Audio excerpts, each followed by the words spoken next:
Angle between force and displacement is theta.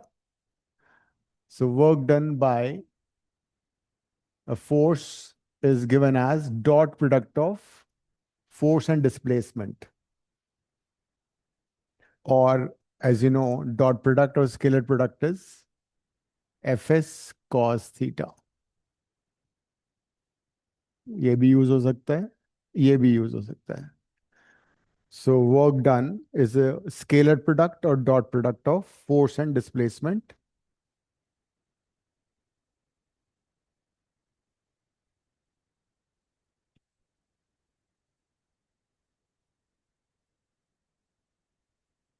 It is a scalar quantity.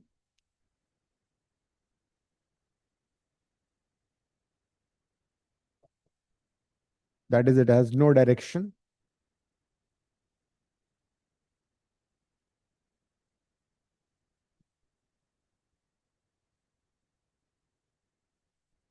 इसकी definition लिखो. When force is applied on a body, when force is applied on a body and it's get displaced in a direction, it get displaced in a direction not which is not perpendicular to the force, which is not perpendicular to the force,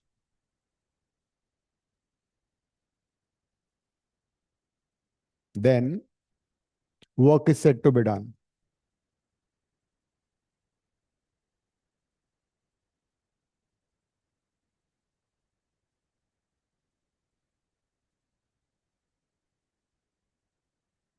Work is said to be done.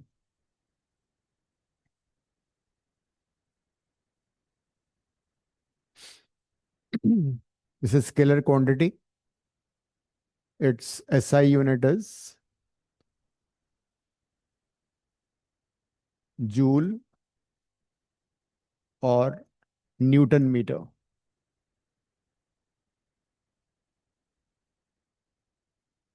CGS unit will be erg or dyne centimeter.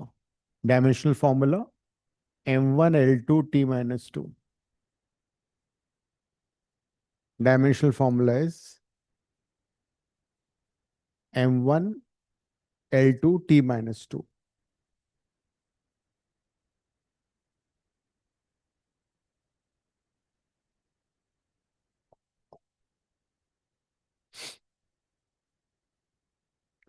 How would you define 1 joule of work? If F is 1 Newton, displacement is 1 meter, theta is 0 degree, then work done would be 1 joule. तो कैसे define करोगे? If a force of 1 Newton, if a force of 1 Newton displaces a body by 1 meter, if a force of 1 Newton displaces a body by 1 meter in the direction of force, if a force of 1 Newton displaces a body by 1 meter in the direction of force,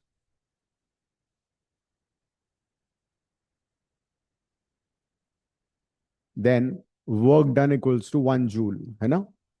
Then the work done is equal to 1 joule.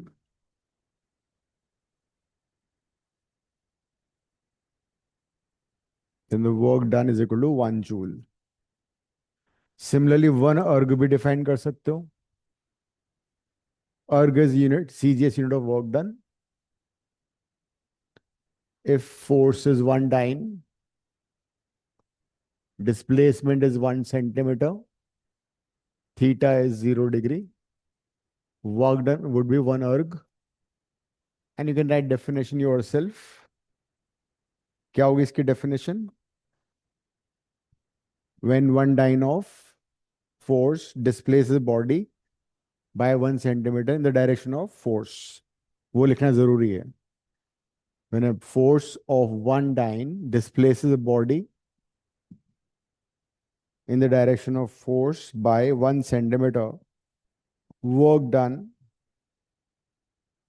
is equal to 1 joule.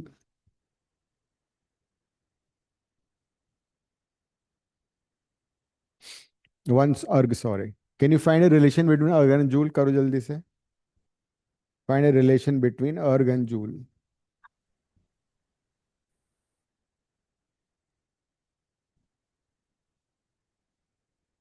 1 joule is equal to 10 raised to the power 7.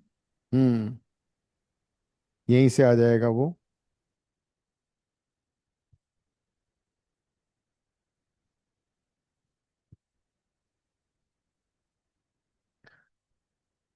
One joule is 1 Newton meter, right? 1 Newton is 10 to the power 5 dyne. 1 meter is 100 centimeter.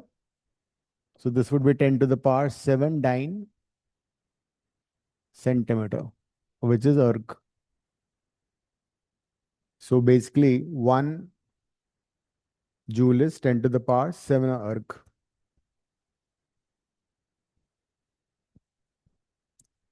एक question लिखो.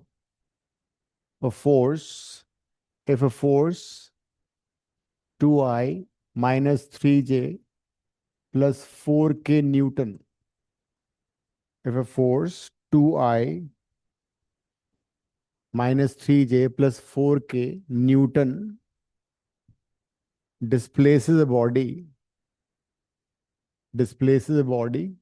by displacement 6I plus 4J plus 11K meter. 11K meter. Find the work done in the process. Find the work done in the process.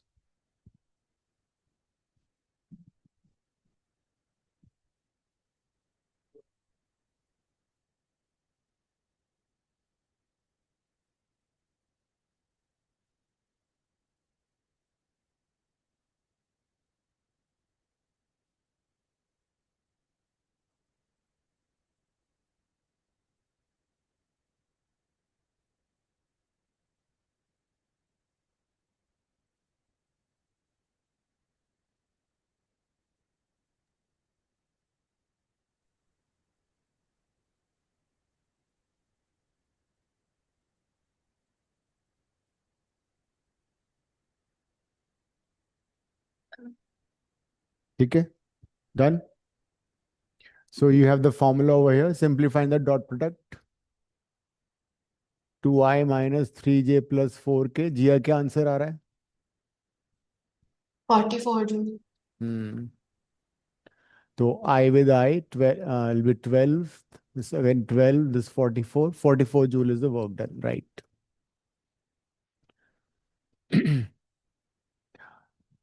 Now, what if theta is 0 degree? If theta is 0 degree between the force and displacement, what will be the work done? Fs cos 0. Cos 0 is maximum 1. Cos की maximum value theta equal to 0 degree पे होती है. So in that case, work done would be maximum. तो जब भी कोई object पे force लगेगा and the body gets displaced in the direction of force, then work done would be maximum. What if theta is more than 90? You all know that whenever theta is more than 90, cos 90 हमेशा negative, cos theta हमेशा negative होता है. So if theta is more than 90, cos theta would be negative in the second quadrant. As a result, work done would be negative. You mean, I mean, work done can be positive, work done can be zero, work done can be negative also. तो जब जब angle between force and displacement 90 और 180 के बीच में होगा, then the work done would be negative. Example कौन सा हो सकता है? एग्जाम्पल है work done by friction force. तो नॉर्मली तुमने देखा था कि friction force acts in the direction opposite the motion. Friction force acts in a direction opposite to motion. So when a friction force is acting opposite to motion displacement, उस case में work done, because theta कितना हो गया इस बार? Theta हो जाएगा 180. सो work done by friction would be F S cos 180, है ना? कॉस 180 होता है -1. सो work done by friction force is negative, minus F into S. So work done by friction is negative.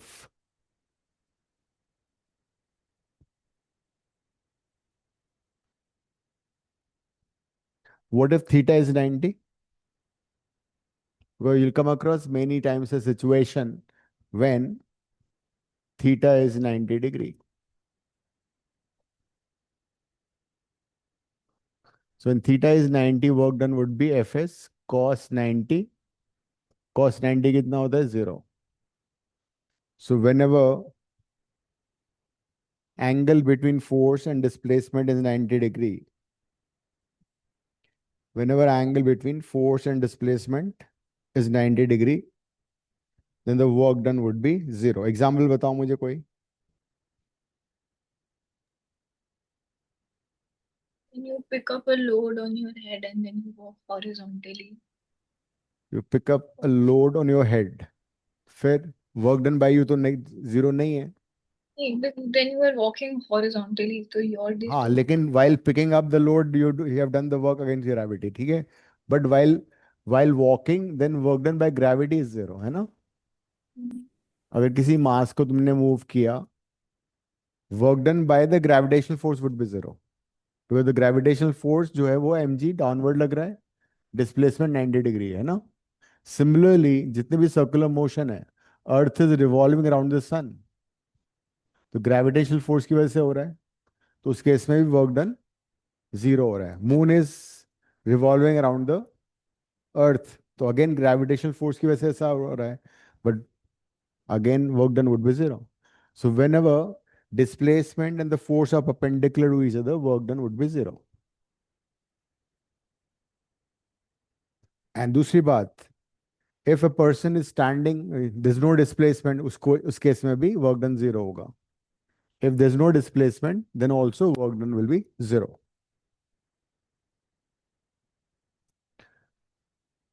तो अगर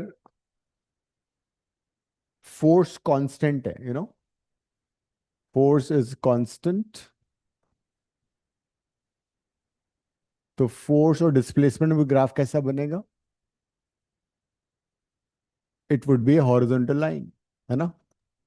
अगर force is constant, मतलब जब force applied है वो कांस्टेंट है मैग्नीट्यूड में, it's not a variable force. Because हम फोर्स अप्लाई कर रहे हैं वो भी तो वेरिएबल हो सकता है ना, मतलब changes value with time. If you apply a variable force, मतलब force which changes its value और मैग्नीट्यूड विद टाइम, तो उसको बोलते हैं वेरिएबल फोर्स. ये है कांस्टेंट फोर्स, मतलब सेम फोर्स लग रहा है over a period of time. तो जो हमने अभी फॉर्मूला लिखा था F S cos theta, it is basically work done by a constant force, मतलब magnitude of the force is constant. तो उस केस में क्या होगा? डिस्प्लेसमेंट वर्सेस फोर्स का जो ग्राफ है, it would be horizontal line like this, है ना?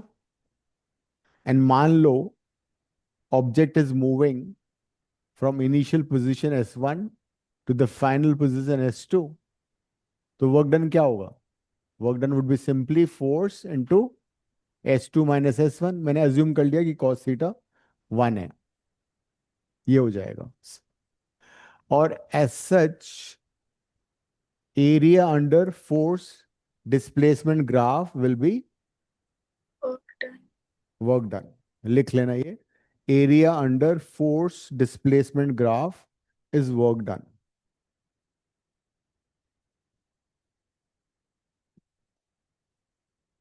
Area under FS graph gives work done. And remember that अगर ग्राफ above x axis होगा तो पॉजिटिव वर्क डन होगा, ग्राफ बिलो x axis होगा तो हमेशा नेगेटिव वर्क डन होता है. ठीक है. एक क्वेश्चन करो.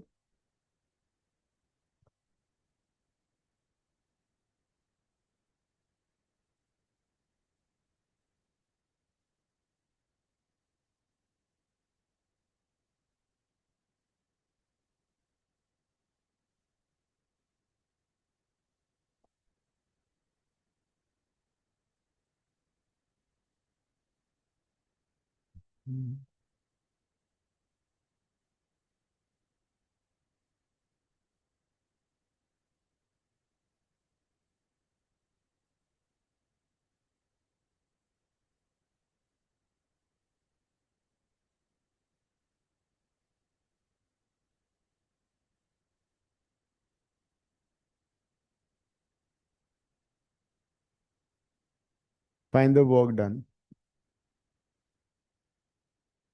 You've been given FS graph, force displacement graph. Question is find the work done.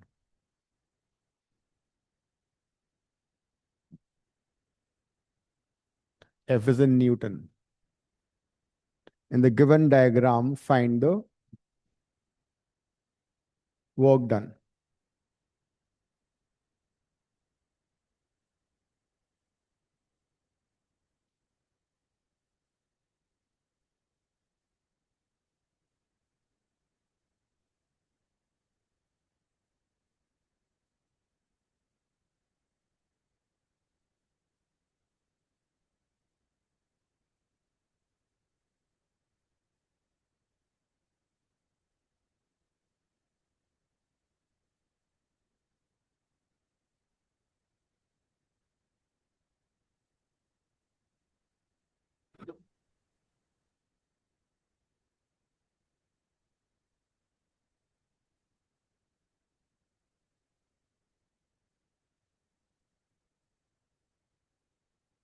क्या हुआ नंदिनी तुम? तबीयत ठीक नहीं है। अच्छा.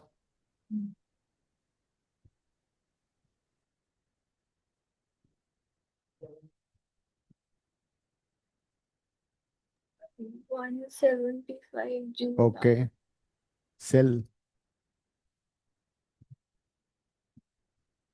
तो work done above x axis positive होगा तो 20 × 10 तो हो जाएगा 200. है ना.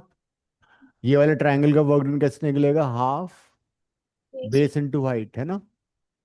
बेस इसका 5 है, हाइट कितनी है? 10. This would be 25.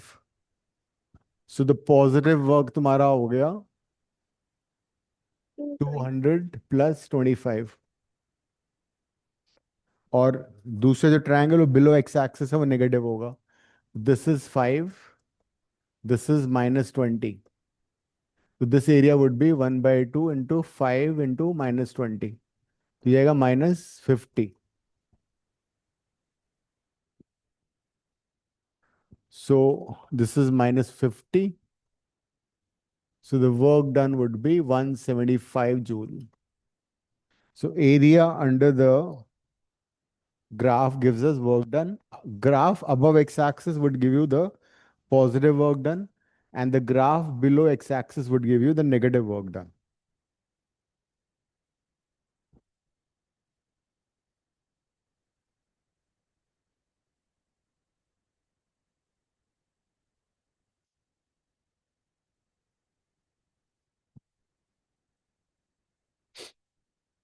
This was the work done by constant force. एक छोटा सा derivation आ सकता है, work done by a variable force. If a force acting on a body is changing with displacement, अगर वो force constant नहीं है, variable force है, तो work done कैसे निकालोगे?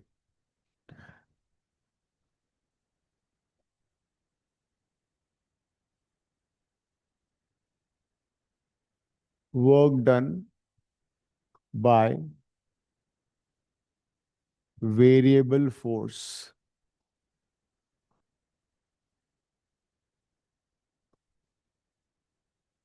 This could be there for 2 or 3 mark. Numerical भी आ सकता है इस पे. Work done by variable force. लिखो. Consider a body acted upon. Consider a body acted upon by a variable force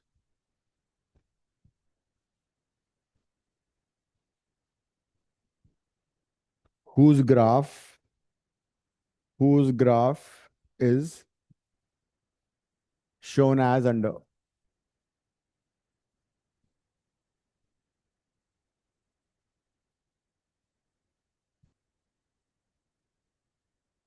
तो वेरिएबल फोर्स है. वेरिएबल फोर्स का मतलब वो चेंज हो रहा है.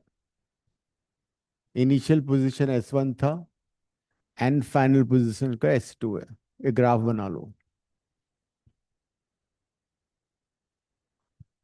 Draw this graph. अगर कांस्टेंट फोर्स होता हॉरिजॉन्टल लाइन होता. ये फोर्स वेरी कर रहा है डिस्प्लेसमेंट के साथ साथ. ठीक है. That's why we call it variable force.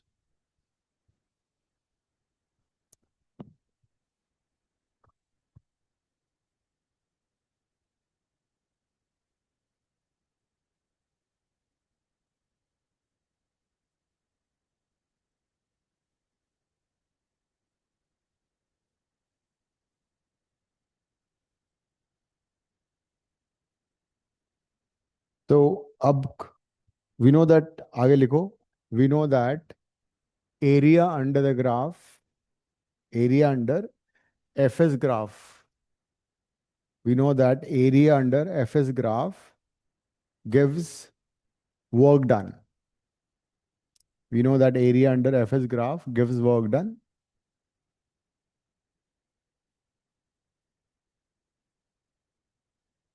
So we find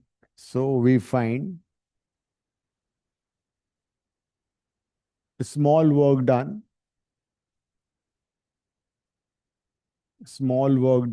dW, small work done dW when force F displaces the body by ds. When force F displaces the body by ds.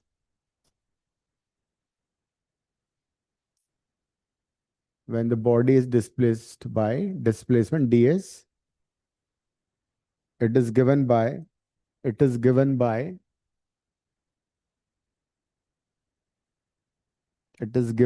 the area. It is given by the area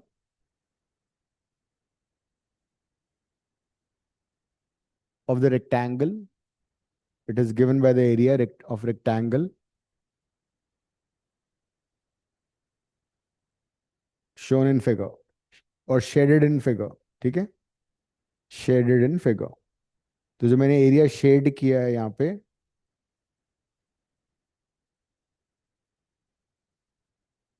वो area होगा small work done. Laws of motion का test आज दोगे तुम दिव्या? मेरी ना इसके बाद और 2 क्लास है तो. हाँ तो फिर बता देना मुझे कब देना. Online I send you. And Nandini and Jiya तुम सैटरडे को दोगे? कब दोगे? सैटरडे. सर सैटरडे को तो ऑलरेडी 2 टेस्ट है. संडे दे दो. संडे. संडे को भी टेस्ट है. 2 दिन टेस्ट है इसके बाद. कौन कौन सा टेस्ट है संडे? कॉम्प्लेक्स का है और एक आई थिंक एप्टीट्यूड का है. और सैटरडे? सर नहीं, एक दिन एप्टीट्यूड है, एक दिन कॉम्प्लेक्स का है. हाँ तो एक दिन दो दे दो ना तुम, या तो फिर ऑनलाइन दो. फ्राइडे को प्रैक्टिकल है. तो फ्राइडे नाइट को दे दो. ठीक है दिव्या, फ्राइडे नाइट. ठीक है. जिया? यस सर, ठीक है। All right. So work done would be the area of the shaded part. इसका इस ये रेक्टेंगल की तरह ऐसा है ना एक तरह से, तो इसका हाइट ऑफ एफ है, इसकी विड्थ डी एस है। सो this is the small work done. तो अब हम क्या करेंगे, इसको इस तरह के रेक्टेंगल्स यहाँ से बनाना शुरू करेंगे और उसको ऐड करते जाएंगे। And this is nothing but process of integration. Integration gives us the area under the graph. हमने स्मॉल वर्क डन निकाला और इसको फिर हम इंटीग्रेट कर देंगे, ऐड कर देंगे। ऑन इंटीग्रेशन क्या आएगा answer? So when you integrate this,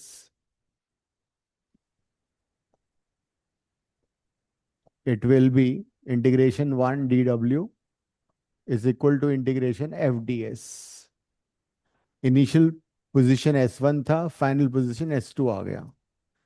dub one का इंटीग्रेशन W के साथ dw के साथ W हो जाएगा। So this is the formula to find work done when force is variable। We use integration. Using integration, we can find the work done like this. तो small derivation like this, थोड़ा सा diagram बना दो, लिख दो, and you get 2 और 3 marks. इसमें numerical भी आ सकता है।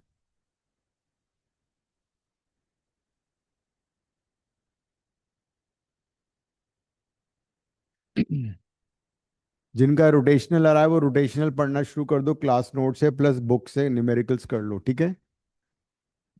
माधव नहीं आ रहा ना रोटेशन? आ रहा है? रोटेशन आ रहा है पूरा? वो रोटेशन थोड़ी है, वो that is the work by energy. वो तो Newton's law of the motion में था। तुम्हारा सिलेबस कम है मेरे ख्याल से काफी। नंदिनी का तो ग्रेविटेशन भी आ रहा है नंदिनी। तो ग्रेविटेशन के भी नोट्स में डाल दूंगा वीडियोस ना। मैम ने खत्म कर दिया, वो आगे के चैप्टर्स करवा रही है। हाँ, तो मैम रिवीजन भी नहीं करवा रही, वो 8 शुरू करवा रही है कल से, फ्राइडे से। Properties of matter. हम्म। और तो नहीं मतलब उन्होंने 7 चैप्टर आज खत्म करवा दिया। अब वो मिड टर्म की रिवीजन नहीं कराएंगी, वो अब दूसरी बुक शुरू करवा रही है। कमाल है। हमारा तो इतना गंदा सिलेबस है, और फिर ये हमें रोज बुला रहे हैं स्कूल, क्योंकि हर दिन प्रैक्टिकल हो रहा है। और फिर हम स्कूल जा रहे हैं और फिर प्रैक्टिकल कैंसिल हो रहा है। कमाल है, बहुत मिसमैनेजमेंट है। प्रैक्टिकल के दिन वो हाफ डे क्यों नहीं मिलता, पूरा दिन जाना पड़ता है प्रैक्टिकल के वो भी गलत है ना। तुम लोगों को टाइम वेस्ट मत किया करो, पढ़ लिया करो उस टाइम में। एक न्यूमेरिकल करो। अ वेरिएबल फोर्स, लिखो question. A variable force F is equal to 3s² minus 2s plus 10 newton displaces a body displaces a body from S1 is equal to 1 meter to S2 is equal to 3 meter. S1 is equal to 1 meter to S2 is equal to 3 meter. Find the work done by the variable force. Find the work done by the variable force. Divya, मैंने sequence शुरू किया था कल, sequence series. आ रहा है exam में? नहीं? I have 10 days maths और इंग्लिश के लिए, तो अभी I am just finishing physics chemistry और माय फिफ्थ सब्जेक्ट। हम्म, ठीक है। बुक के पीछे जो एमसीक्यू उनको खत्म कर लेना। आपकी बुक के पीछे हाँ। मैंने ना एसएल अरोरा से सारे नीट वाले क्वेश्चंस किए थे। चलो और ठीक। लास्ट टाइम मेरे पेपर में उससे डायरेक्ट क्वेश्चन आ गया, तो मुझे आंसर याद था। चलो वो भी ठीक है। कंसेप्चुअल भी पढ़ लेना फिर। सॉल्व एग्जाम्पल मेरी बुक से कर लेना फिर।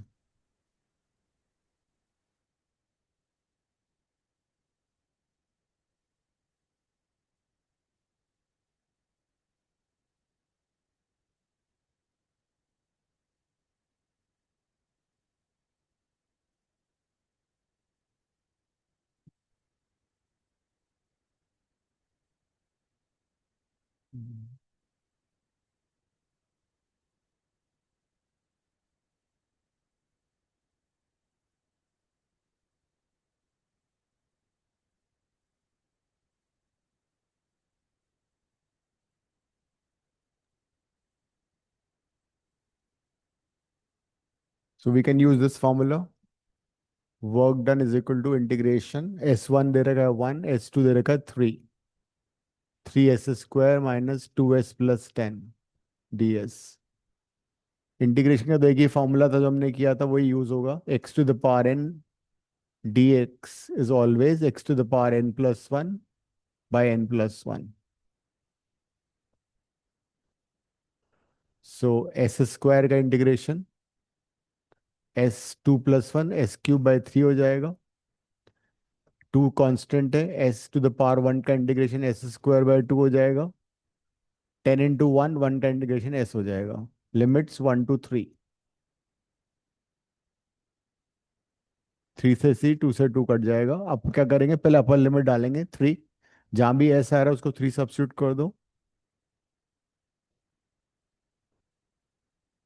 Minus sign, wherever you have s, put the lower limit।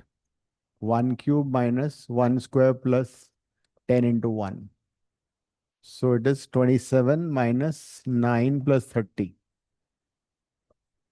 This is minus 10। क्या आंसर आ गया? 38। हाँ। 38 joule is the work done। So this is using integration, we found the work done।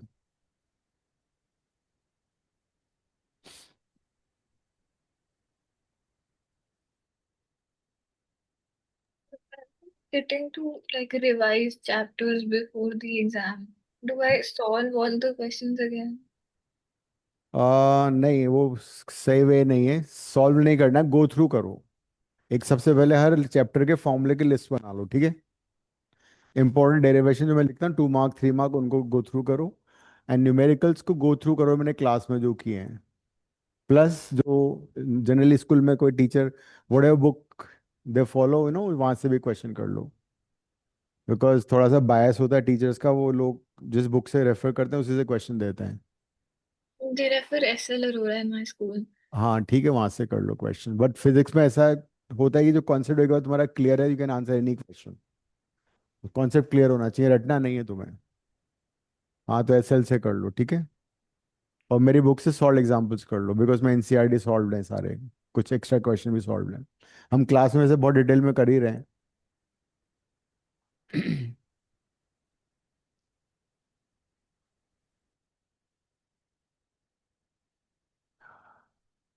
Now suppose we have an object of mass say 10 kg. It's initially moving with velocity say 3 meter per second, and of constant force F is equal to 20 Newton is applied on it for say t is equal to 10 seconds.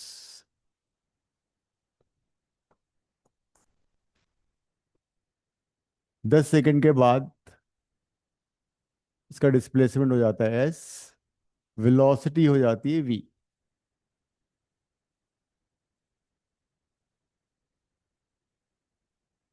Sir, hmm. Sir जो chapter 4 है उसमें mostly वो free body diagrams ही आते हैं ना। हाँ वो याद कर लो और कंसेप्चुअल कर लेना, जैसे कि Newton second law is a real law types, first law के कुछ एग्जांपल याद कर लो, कंसेप्चुअल पढ़ लो, है ना, एस एल अरोड़ा से। और सर वो वो सर्कुलर। कनेक्टिंग कनेक्टिंग बॉडीज तो आएगी आएगी, हाँ सर्कुलर मोशन का कर लो। वो बैंकिंग ऑफ रोड वाले क्वेश्चंस आएंगे, अच्छा हाँ। उसका डेरिवेशन आएगा। डेरिवेशन वो तो किया। हाँ ठीक है। अभी जिया ने अपना पेपर अपलोड किया था ना, वो उसको उसमें से क्वेश्चन ट्राई कर लेना। तो क्वेश्चन समझ में आ गया? तो my question for you is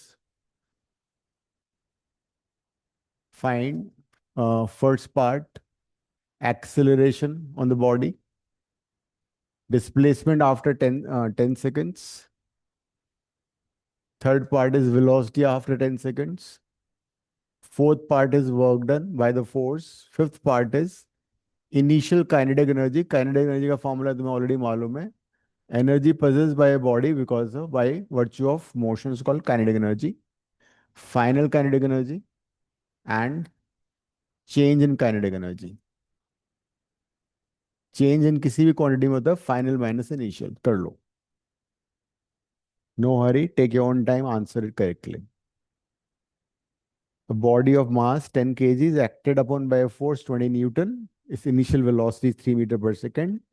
For 10 seconds, find this. कर लो।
हो गया दीक्षा?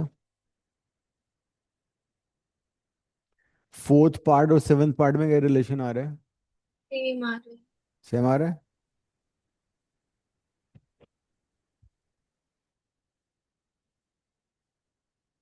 So this is nothing but work energy theorem.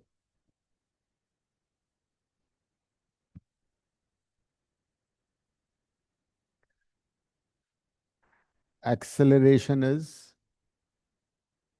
force by mass.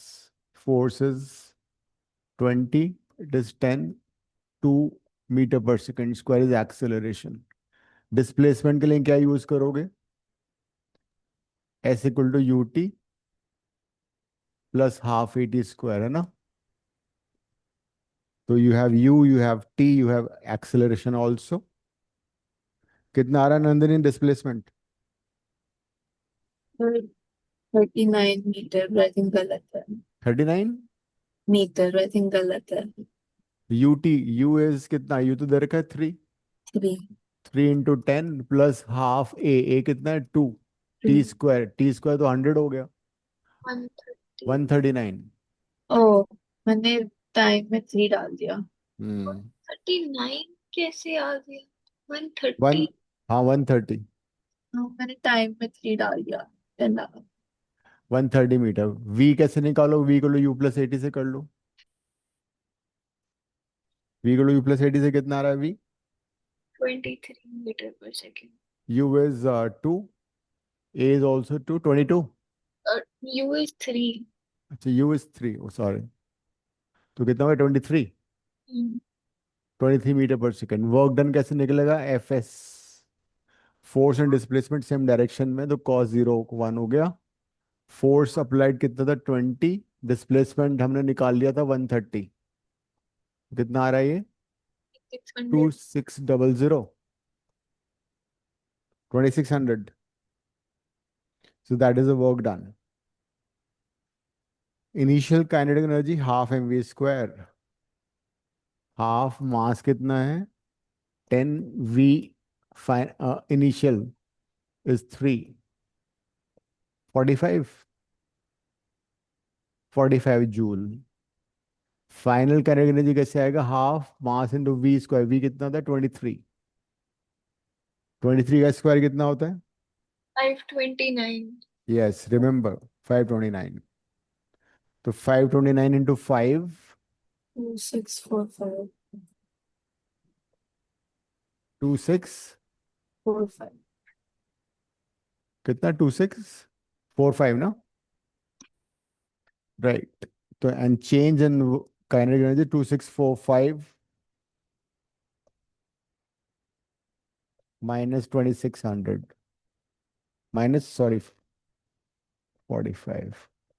So notice one thing, that work done is equal to change in kinetic energy, and that's nothing but work energy theorem. Work energy theorem का derivation 3 mark का आएगा, for variable force and for constant force. अभी हम दोनों derive करेंगे। उससे पहले एक और क्वेश्चन इसी का पार्ट है। इसी क्वेश्चन में मैंने क्या किया है अब? I have given you friction also. The same question, mu दे देते हैं। दिस इज says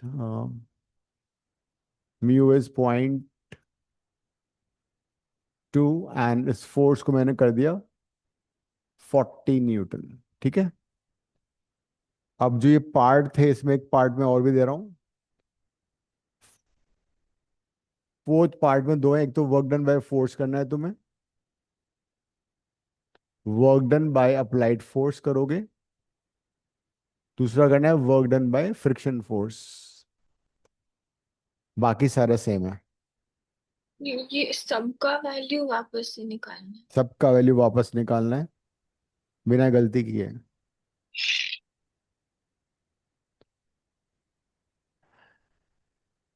मैंने फोर्स की वैल्यू चेंज कर दी है, ठीक है, 40 न्यूटन दे दिया है। Coefficient of friction is 0.2। Normal reaction में निकालना पड़ेगा तुम्हें इस बार, है ना? जी को 10 ले लेना।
सेम ही आ रहा है सब कुछ।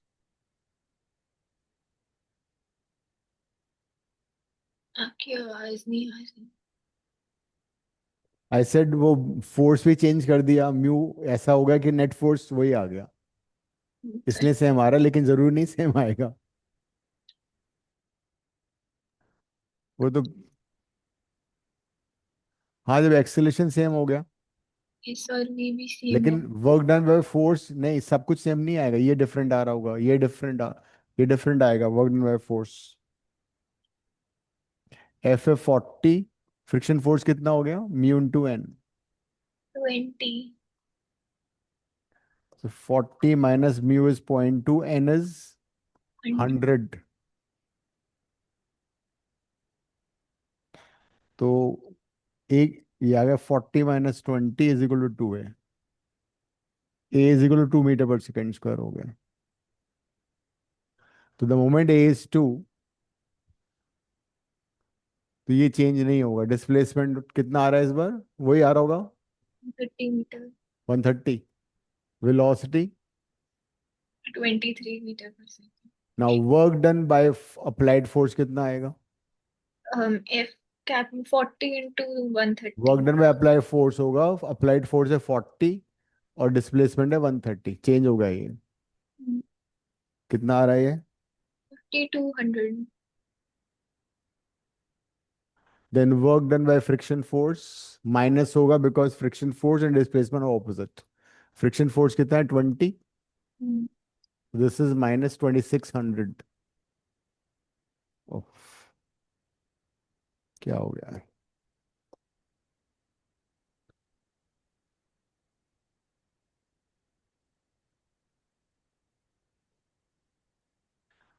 काइनेटिक एनर्जी का फॉर्म वही आ जाएगा है ना।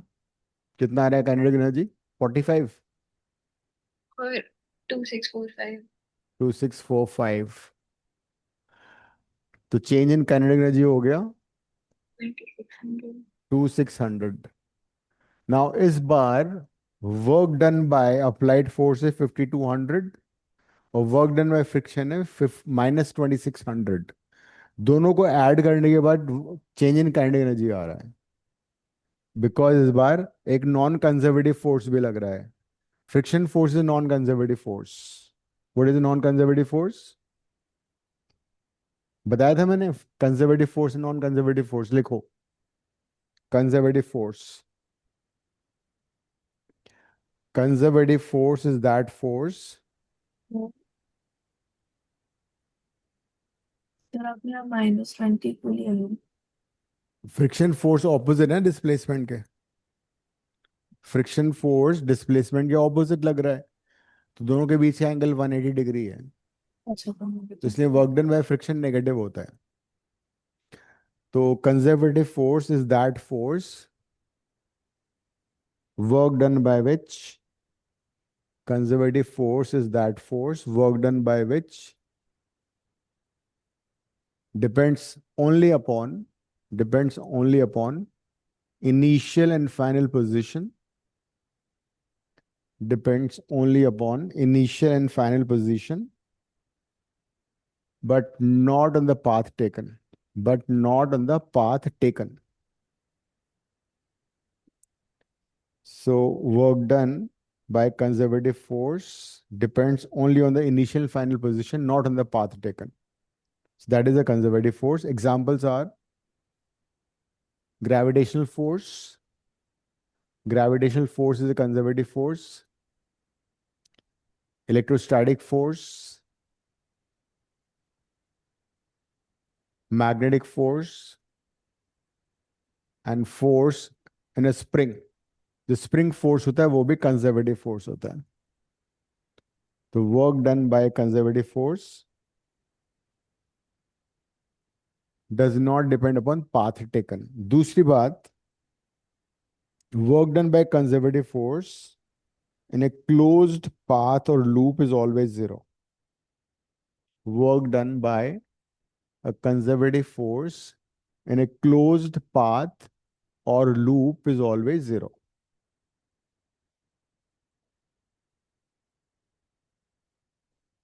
I'll explain it क्यों होता है ऐसा, अभी करेंगे।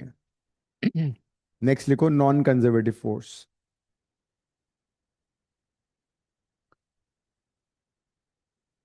Work done by non conservative force, work done by a non-conservative force depends on the initial and final position, on the initial and final position, as well as on the path taken, as well as on the path taken. तो जिस path से particle move कर रहा है because of the force, उस पर भी depend करेगा. Friction force, viscous force are examples of non-conservative force. Friction force, viscous force are an example of non-conservative force. एक और पॉइंट देखो नॉन कंजर्वेटिव फोर्स का. Work done bye non-conservative force, work done by a non-conservative force in a closed path or loop, in a closed path or loop,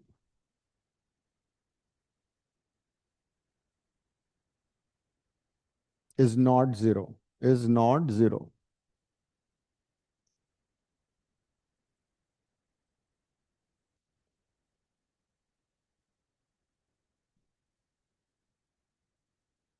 जैसे friction है, तो when we move from one place to another by a vehicle, so we worked against friction on the road. We basically burn fuel. अगर तुम city ए से city जाओ, B जाओ, वापस आओ, तो तुमने पूरा लूप में आ गए ना वापस. लेकिन ऐसा थोड़ी फ्यूल जो तुमने स्पेंड किया था वापस पेट्रोल भर जाएगा गाड़ी में, ऐसा तो होता नहीं है. तो फ्रिक्शन फोर्स इज है नॉन कंजर्वेटिव फोर्स. तो अब यहाँ पे क्या हो रहा है, यहाँ पे दो फोर्स काम कर रहे हैं. एक तो कंजर्वेटिव, एक तो अप्लाइड फोर्स जो हमने लगाया. तो work done by applied force plus work done by non conservative force is equal to change in kinetic energy आ रहा है. Work done by applied force कितना है, 5200. वर्क डन बाय फ्रिक्शन और non conservative force is 2600. And change in kinetic energy is 2600. तो ये work energy theorem अभी भी सेटिस्फाई हो रही है. मतलब work done by various forces always equals to change in kinetic energy. That's work energy theorem. तो work energy theorem is still satisfied. अब हम वर्क एनर्जी थ्योरम को डिराइव करेंगे, उसका स्टेटमेंट भी लिखो, ये 3 मार्क का आएगा. Work energy theorem.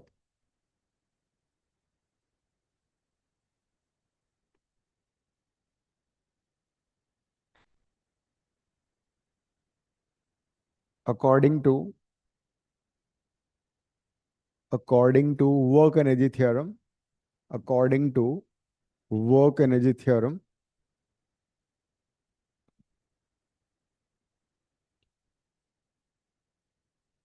work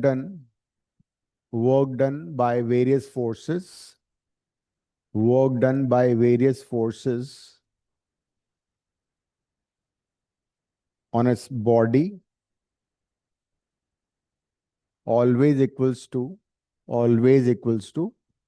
change in kinetic energy.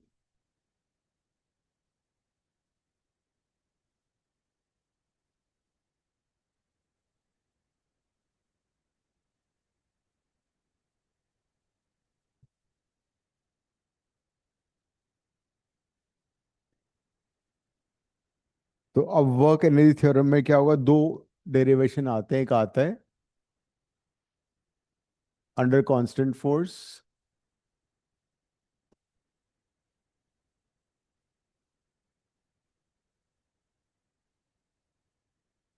तो 3 मार्क का statement and derivation.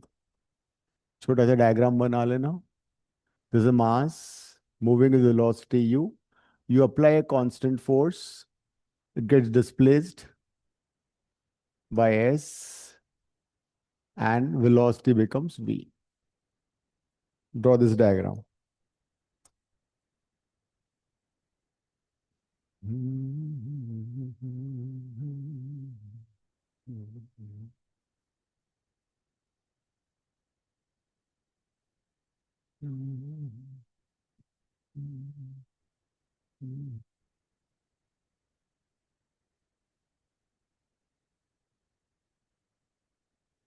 Ji diagram बन गया। सर बना रही हूँ।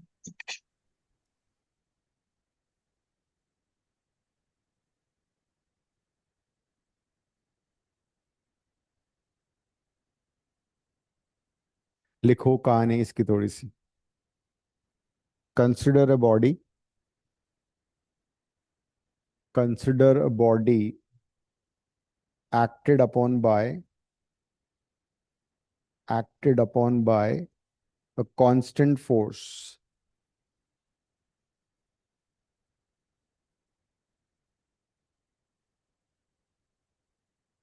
by a constant force F, such that such that its velocity changes from u to v, such that its velocity changes from u to v, and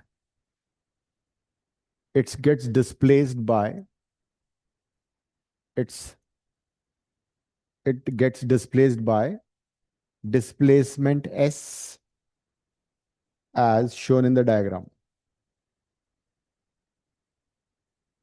It get displaced by displacement as shown in the diagram.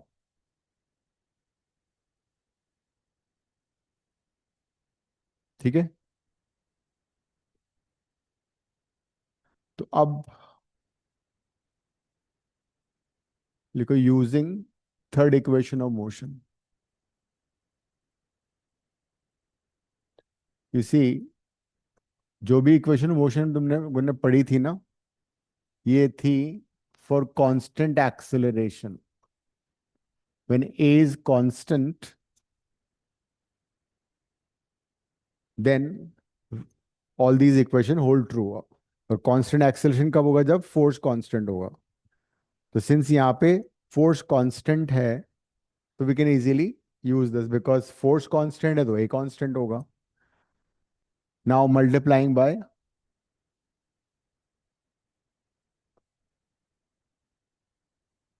Half m, पूरी equation को 1/2 m से multiply कर दो।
So we have proved that change in kinetic energy equal to work done.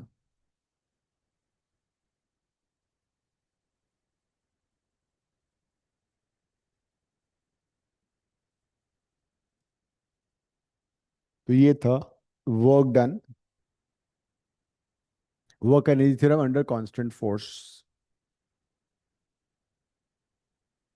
तो या तो ये आएगा डेरिवेशन और स्टेटमेंट, इसको याद कर लो 2 मिनट्स तुम्हारे पास से। फिर मैं इस वेरिएबल फोर्स का भी करा देता हूँ। बड़ा सिंपल सा है, समझ के याद करोगे तो याद रहेगा, रटना नहीं है।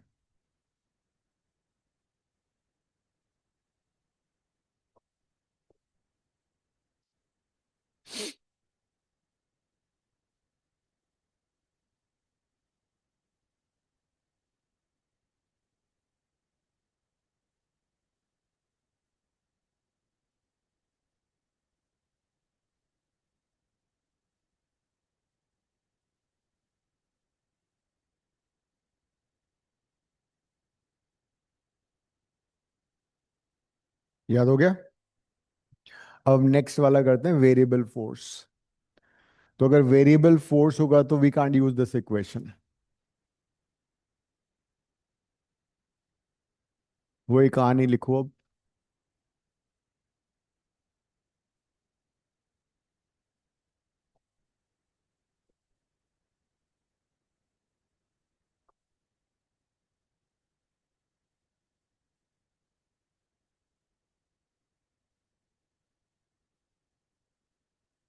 तो स्टेटमेंट तो वही रहेगा, लिखो।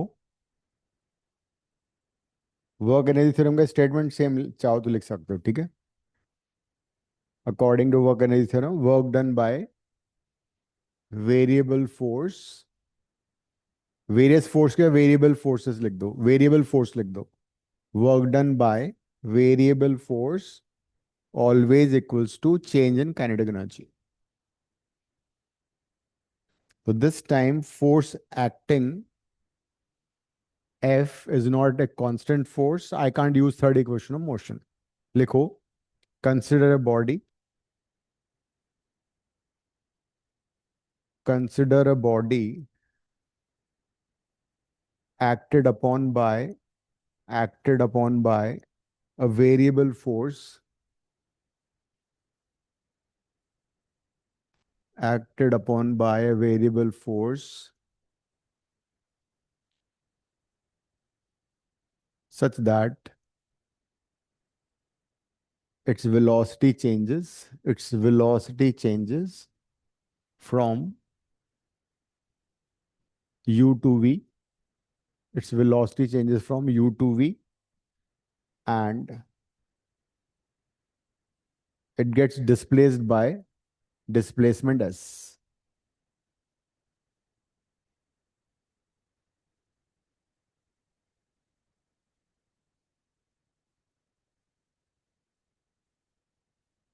आगे लिखो, at some point, force acting is F, which displaces the body by ds. At some point of time, force acting is F, which displaces the body by ds. So the work done is,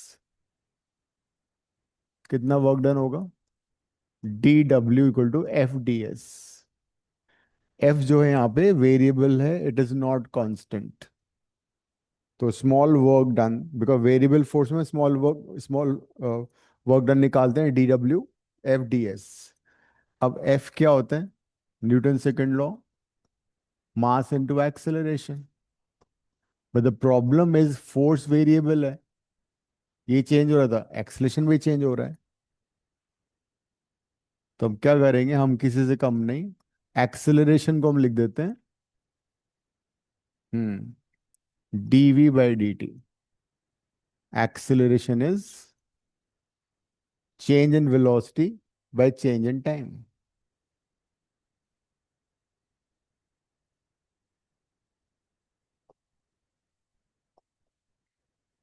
so dw कितना आएगा? अब यहाँ थोड़ा सा interchange कर लेते हैं, dv की जगह ds लिख देते हैं। I hope it won't mind. और dv को साइड में लिख देते हैं। dv और ds को मैंने इंटरचेंज कर दिया।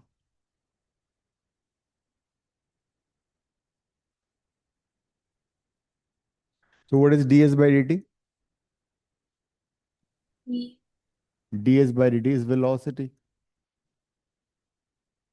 So dw is equal to mv dv। यहां तक हम पहुंच चुके हैं। Now integrating both the sides, दोनों साइड को इंटीग्रेट कर दो।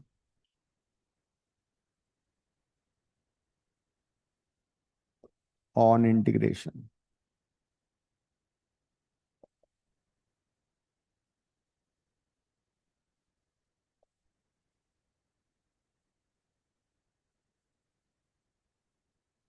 Initial velocity u, final velocity f v।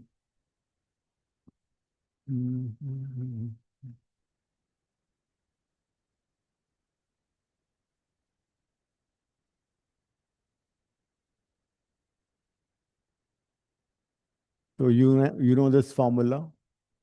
Integration of x to the power n dx is always x n plus 1 by n plus 1.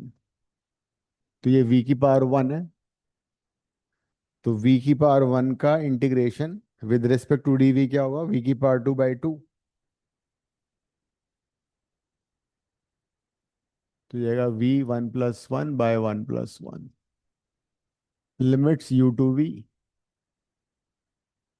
तो 2 कॉमन निकालो, 1 by 2 बाहर निकाल दो, v square.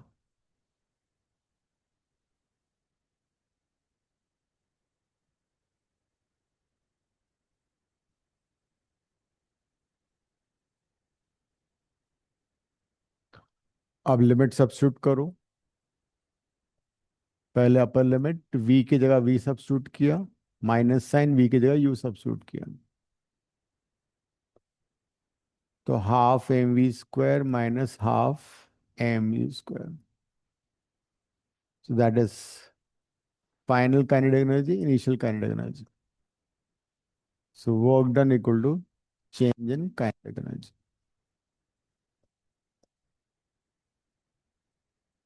This is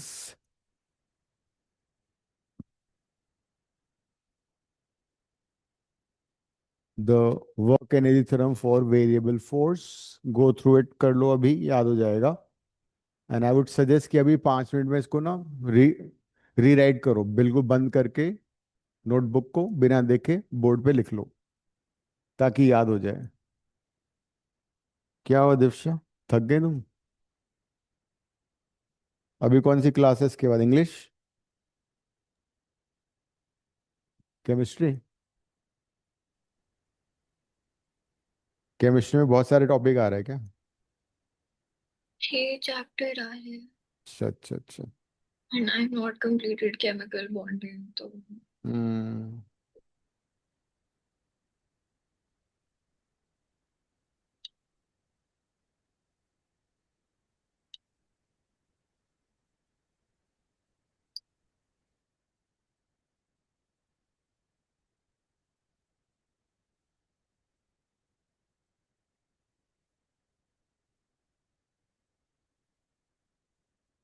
Nandini बिना देखे एक बार लिखना।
हो गया?